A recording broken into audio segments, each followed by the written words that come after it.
સ્વાગત છે મિત્રો તમારું અમારી યુટ્યુબ ચેનલ પર. મિત્રો હાલમાં જ વડોદરા મહાનગરપાલિકા દ્વારા મિત્રો હેલ્થ વર્કરની મિત્રો કુલ 106 જેટલી જગ્યાઓ અને ફિલ્ડ વર્કરની મિત્રો 448 જેટલી જગ્યાઓની ભરતી માટેની જાહેરાત કરવામાં આવેલ છે, જેની મિત્રો ઓનલાઈન અરજી કરવા માટેની છેલ્લી તારીખ 10 જાન્યુઆરી સુધી રહેશે. વધુ વિગતવાર જોઈએ તો મિત્રો વડોદરા મહાનગરપાલિકા દ્વારા આરોગ્ય વિભાગ દ્વારા મલેરિયા મુક્ત ગુજરાત અભિયાન 2026 અંતર્ગત કરાર આધારિત કુલ 554 જગ્યાઓ માટે ભરતીની જાહેરાત કરવામાં આવી છે. આ ભરતી અંતર્ગત રોગ નિયંત્રણ તેમજ પાણીજન્ય રોગ કામગીરી માટે યુપીએસસી ખાતે નિમણૂક કરવામાં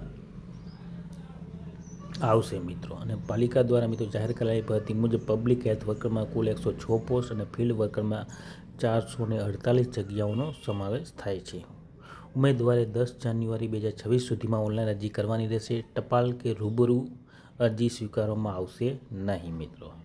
અને ભરતી સંબંધી શૈક્ષણિક લાયકાત, વયમર્યાદા, પગાર ધોરણ અને અન્ય શરતો અંગેની સંપૂર્ણ માહિતી વડોદરા મહાનગરપાલિકાની ઓફિશિયલ વેબસાઇટ vmcmitro.vmcની વેબસાઇટ ઉપર જઈને તમે જોઈ શકો છો. તો મિત્રો આ પ્રમાણે વડોદરા મહાનગરપાલિકા દ્વારા ફિલ્ડ વર્કર અને હેલ્થ વર્કરની જગ્યાઓની ઓનલાઈન અરજી મંગાવવામાં આવેલ છે. તો જે પણ ઉમેદવારનો રસ હોય તે સર્વ ઉમેદવારોને નોંધ લેવા વિનંતી. અને વિડીયો ગમ્યો હોય તો લાઇક, શેર અને સબસ્ક્રાઈબ કરવાનું ભૂલતા નહીં. જય હિન્દ.